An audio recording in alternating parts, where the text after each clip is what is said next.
गायत्री छंद सामहम। नमस्कार प्रिय दर्शकों, स्वागत है आपका शास्त्रीय ज्योतिष के इस चैनल पर जिसका की नाम है ज्योतिष रहस्य। प्रिय दर्शकों, गीता के 10वें अध्याय के श्लोक में भगवान श्री कृष्ण कहते हैं कि छंदों में वह गायत्री मंत्र है।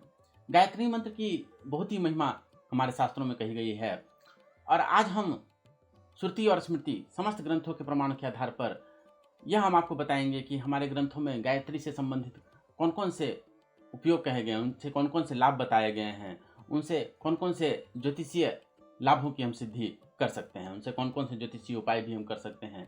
यह सब अनेक ग्रंथों के प्रमाण के आधार पर हम आपसे स्पष्ट करेंगे। यहाँ पे हम श्रुति और स्मृति दोनों के प्रमाण देंगे। यद्यपि श्रुति और स्मृति में बहुत ही भेद खड़ा कर दिया गया है आजकल के कुछ छद्म बुद्धिजीवियों द्वारा, उसकी चर्चा हम अन्यत्र कहीं अन्य चैनलों के माध्यम से करेंगे। आज हम लोग ग्रंथों के आधार पर गायत्री मंत्र के प्रभाव को समझने की कोशिश करते हैं और अगले एपिसोड में हम आपको वैज्ञानिक प्रमाण के आधार पर भी गायत्री मंत्र के से होने वाले लाभों के बारे में बताएंगे। तो ये जो 2 वीडियो होने वाले हैं ये बहुत ही आवश्यक वीडियो होने वाले हैं, क्योंकि इस तरह का शोध न तो यूट्यूब पर कहीं बहुत ज़्यादा विस्तार से उपलब्ध है और ना ही इंटरनेट वगैरह पे भी ये जो बातें मैं आपसे कहने वाला हूँ उतने विस्तार से कहीं पे इसका वर्णन आया है। इसमें हमारे जीवन भर के अध्ययन और शोध का सार निचोड़ बताया गया है। तो सबसे पहले हम आपको यह बता दें कि गायत्री मंत्र की चर्चा आई कहाँ है। गायत्री मंत्र आया है ऋग्वेद के 3रे मंडल में। इतना ही नहीं, यही गायत्री मंत्र आगे जाकर के यजुर्वेद में भी इसकी चर्चा आई हुई है। यजुर्वेद में भी गायत्री मंत्र आया हुआ है। तो इसके बहुत सारे अर्थ किए जाते हैं। ये गायत्री मंत्र क्या है आप लोग जानते ही होंगे, आप लोग अक्सर सुनते होंगे, मैं बहुत विस्तार से उसमें नहीं जाना चाहता। उसके अर्थ को जो है कई लोगों से विद्वानों ने उसका अर्थ किया है। कुछ लोग उसमें परब्रह्म परमात्मा की उपासना मानते हैं, कई लोग उसमें सूर्य देव की उपासना मानते हैं और कई लोग उसमें गायत्री देवी हैं जो परम ब्रह्म की शक्ति हैं, तो उनकी उपासना मानते हैं। आप जिस अर्थ से भी इसको समझें और नहीं भी समझें, किसी भी तरह से उसका पाठ करें तो भी उसके बहुत सारे लाभ कहे गए हैं, जो कि हमारे शास्त्रों में क्या है वो हम इस एपिसोड में बताएंगे। अगले एपिसोड में वैज्ञानिक शोधों के आधार पर उससे होने वाले लाभों की चर्चा हम लोग करेंगे। तो सबसे पहले उधर से आया बृहदारण्यक उपनिषद। बृहदारण्यक उपनिषद जो है यजुर्वेद से संबंधित उपनिषद है। इसके 5वें अध्याय में बहुत विस्तार से गायत्री मंत्र से होने वाले लाभों की चर्चा की गई है। उदाहरण स्वरूप ये कहा गया है कि जो भी इसके तत्व को जानता है, इसके रहस्य को जानता है, उसके बारे में क्या कहा गया है, शुद्धः पूतो अजरो अमृतः संभवति, अर्थात वह व्यक्ति जो है अजर अमर हो जाता है, अर्थात निरोग होता है और दीर्घायु को प्राप्त होता है। यह इसका अर्थ हुआ। अच्छा, इतना ही नहीं, इसी बृहदारण्यक उपनिषद के इसी 5वें अध्याय के आगे इसी अध्याय में यह भी बात कही गई है कि तस्य प्राणांस्त्रायते, अर्थात यह जो गायत्री मंत्र की जो उपासना करता है उसके प्राणों की यह रक्षा करता है। ये जो आप स्क्रीनशॉट देख रहे हैं बृहदारण्यक उपनिषद का, जो गीता प्रेस से प्रकाशित होती है, उसमें त्राणांस्त्रायते लिखा गया है। यह अशुद्ध पाठ है।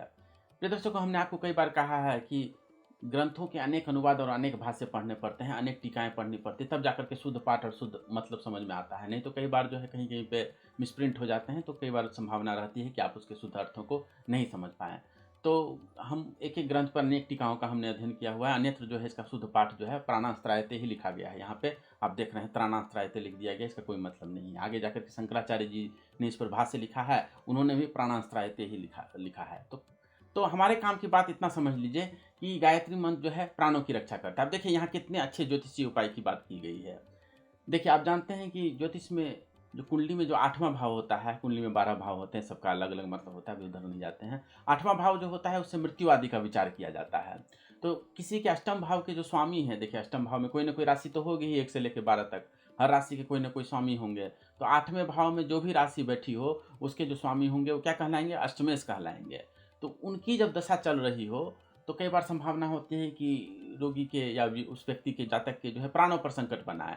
तो कई बार किसी का ऑपरेशन चल रहा हो या कई बार ऐसी स्थिति आ गई हो कि उसके प्राणों पर संकट आ जाए, तो उसे ज्योतिषी क्या सलाह देते हैं कि उसे कहा जाता है कि गायत्री मंत्र का जाप करो। क्यों कहा जाता है? यह इसी बृहदारण्यक उपनिषद की वजह से कहा। उन्हें स्वयं कई ज्योतिषियों को खुद नहीं पता होगा कि वो इस तरह का उपाय क्यों कह रहे हैं, क्योंकि सब लोग उतना उपनिषद वेदांत आदि का अध्ययन करें और ज्योतिष शास्त्र का भी अध्ययन करें, वो सबके लिए उतना संभव नहीं हो पाता है। लेकिन खैर, जो भी है उसका जो मूल जो है यह बृहदारण्यक उपनिषद का यह मंत्र ही है जो कहता है कि यह प्राणों की रक्षा करता है, यह जातक की। तो यह एक बहुत ही महत्वपूर्ण प्रयोग बृहदारण्यक उपनिषद बता रहा है। अच्छा, इसी बृहदारण्यक उपनिषद में इसी अध्याय में यह भी कहा गया है कि जो इसकी उपासना करता है वो कितना भी धन कमा ले, वो गायत्री मंत्र से जो उपासना से जो धन मिलता है उसके सामने वह धन कुछ भी नहीं है। तो इससे मटेरियल वेल्थ भी मिलता है।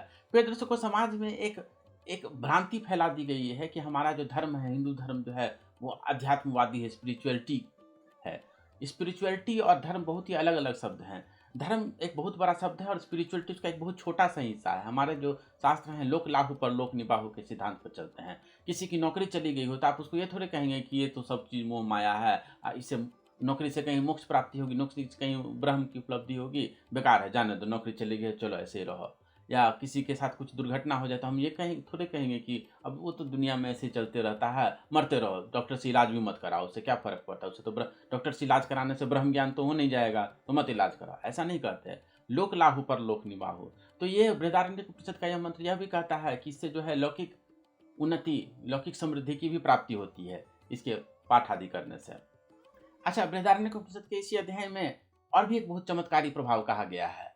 कहा यह गया है कि यावदेषु त्रिशलोकेषु तावद् जयति, अर्थात जो दुनिया में जो भी जीतने लायक है वह भी जीत लेता है। कहने का भाव यह है कि उसे कंपटीशन आदि में भी विजय की प्राप्ति होती है। देखिए, किसी विद्यार्थी की सस्टेज की दशा चल रही हो, ठीक है ना, या किसी की भी सस्टेज, या कोई जॉब कोई कर रहा उसके ही सस्टेज की दशा चल रही हो, तो कंपटीशन का भाव कौन होता है कुंडली में? छठा भाव होता है।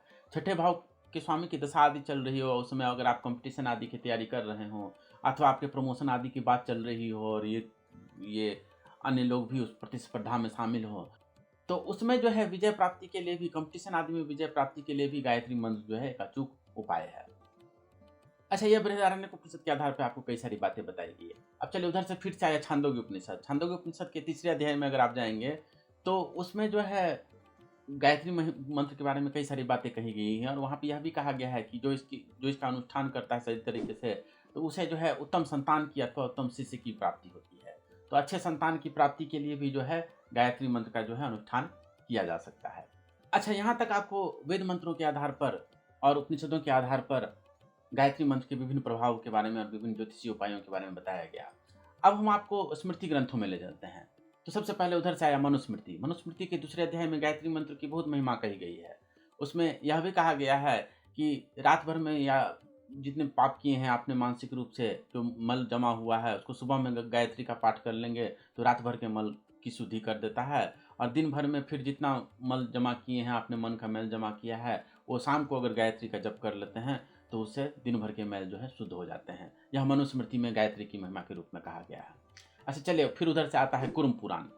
कुर्म पुराण के ऊपरी विभाग के 14वें अध्याय में गायत्री मंत्र की बहुत महिमा कही गई है। उसमें कहा गया है कि इससे तो श्रेष्ठ कोई मंत्र ही नहीं है, इसके जप करने से सब प्रकार की सिद्धियां प्राप्त होती हैं, सब प्रकार के लाभ और मोक्ष आदि की भी प्राप्ति होती है। अच्छा, यहाँ पे एक बात और समझने की है कि कई लोग जो हैं गायत्री को एक देवी के रूप में उसकी उपासना करते हैं, पर ब्रह्म की शक्ति के रूप में उपासना करते हैं, और उसके शास्त्रीय आधार भी हैं। देखिए, देवी भागवत के 9वें स्कंद के पहले ही अध्याय में साक्षात नारायण जो हैं, भगवान विष्णु जो है नारद जी को उपदेश देते हैं और वो कहते हैं कि भगवान की शक्ति है गायत्री और उनकी महिमा अपरंपार है। वह उनके ध्यान आदि करने से, उनका जप आदि करने से तो मन एकदम शुद्ध हो जाता है, पवित्र हो जाता है, व्यक्ति को ब्रह्म ज्ञान आदि की भी उपलब्धि हो सकती है। तो ये परमात्मा की शक्ति ही है ये गायत्री जो है। तो अब आप कहेंगे कि कौन सा अर्थ माने, वो परमात्मा वाला अर्थ माने, उसकी उपासना कही गई है माने, कि गायत्री कोई देवी है उसकी उपासना ये मानी जाए, इस प्रकार का संदेह करना व्यर्थ है, क्योंकि उसी देवी भागवत महापुराण के तीसरे स्कंध में इस शंका का भी समाधान कर दिया गया है। ग्रंथों को अगर ऊपर ऊपर से पढ़ें और वो व्हाट्सएप यूनिवर्सिटी का ज्ञान जो चल रहा है आजकल, उसके आधार पर समझे तो ग्रंथों की गहराई समझ में नहीं आती है। ग्रंथों की गहराई समझने के लिए अनेक ग्रंथों को अनेक बार अनेक प्रकार से पढ़ना पड़ता है, तब जाकर के समझ में आता है। तो इसी देवी भागवत के तीसरे स्कंध में एक बार ब्रह्मा जी कहते हैं कि साक्षात परम्बा देवी ने मुझे एक बात बताई थी। क्या बताई थी? कि सदैकत्वं न भेदोऽस्ति सर्वदेव ममास्य च, अर्थात कि मुझ में और पर ब्रह्म में कोई अंतर नहीं है, शक्ति और शक्तिमान में अभेद होता है। तो इसलिए ब्रह्म के रूप में गायत्री की उपासना करे कि उनकी परम्बा शक्ति के रूप में उपासना करे, दोनों में कोई भेद नहीं है। अच्छा, यही बात जो है ब्रह्मवैवर्त पुराण में भी आई है। ब्रह्मवैवर्त पुराण के कृष्ण जन्म खंड में साक्षात श्री कृष्ण बताते हैं कि मैं तो इस संसार का पिता हूँ और मेरी जो शक्ति है वह इस संसार की माता है। तो गरीयसी त्रिजगतांग माता शतगुणः पितुः, अर्थात कि पिता की अपेक्षा माता का स्थान जो है 100 गुना अधिक है। इसलिए गायत्री देवी के रूप में भी गायत्री मंत्र का जाप करना, उसकी उपासना करना जो है उतना ही लाभप्रद है, उससे कम उसका लाभ नहीं कहा गया बल्कि अधिक ही कहा गया है। अच्छा, और आगे हम आपको महाभारत में ले चलते हैं। महाभारत के शांति पर्व में अगर आप जाएंगे, देखिए महाभारत 6 खंडों में गीता प्रेस से प्रकाशित होती है, उसके 5वें खंड में जो है शांति पर्व है। शांति पर्व में जो है कामंदक ऋषि बताते हैं कि एक बार राजा अंगरिष्ठ जो है मेरे पास आए थे और उन्होंने मुझसे पूछा था कि अगर किसी व्यक्ति से जो है कोई मानसिक पाप हो जाए, अनजाने में पाप हो जाए, वो अधर्म को ही धर्म समझ के कोई पाप कर ले, तो उसे किस तरह से प्रायश्चित करना चाहिए। तो कामंदक ऋषि ने बहुत सारी बातें बताई और उन्होंने यह भी बताया कि जब वे उदकशीला स्यात्, अर्थात कि उदक मतलब होता है जल होता है, चरणोदक शब्द सुनते होंगे, तो उदक मतलब होता है जल होता है, उसी से चरणोदक शब्द बना हुआ है। तो कामंदक ऋषि बताते हैं किसी से गलती हो जाए तो उसका तो प्रायश्चित करना चाहिए, मन में चिंता करनी चाहिए, मन से वो सोचना चाहिए कि अब इस तरह की गलती मैं दोबारा नहीं करूँगा, ये तो करना ही चाहिए। लेकिन उदकशीला मतलब कि जल में खड़े होकर के उसे गायत्री मंत्र का भी जाप करना चाहिए, यह पापों से भी मुक्ति देता है। तो प्रिय दर्शकों, चाहे श्रुति हो चाहे स्मृति हो, सब ग्रंथ एक तरफ से हमारे गायत्री मंत्र आदि की उपासना के बारे में बहुत ही एक स्वर से कहते हैं।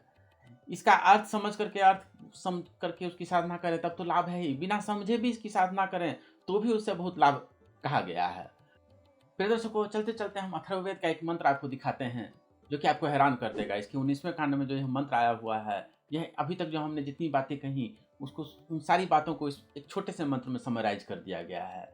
इस मंत्र में कहा गया है कि ये जो वेद माता गायत्री हैं वह हमें प्राण शक्ति प्रदान करे, धन संपत्ति भी प्रदान करे, पशुधन भी प्रदान करे, आरोग्य भी प्रदान करे और ब्रह्म तेज भी प्रदान करे। देखिए कितनी सारी बात कह दी गई। यहाँ पे यह नहीं कहा गया कि साक्षात सिर्फ ब्रह्म ज्ञान हो गया बस, स्पिरिचुअलिटी हो गया, ऐसा बात नहीं। आत्मज्ञान हो गया, ऐसी बात नहीं है। सब प्रकार के लाभ की इसमें कामना की गई है वेद माता गायत्री के से।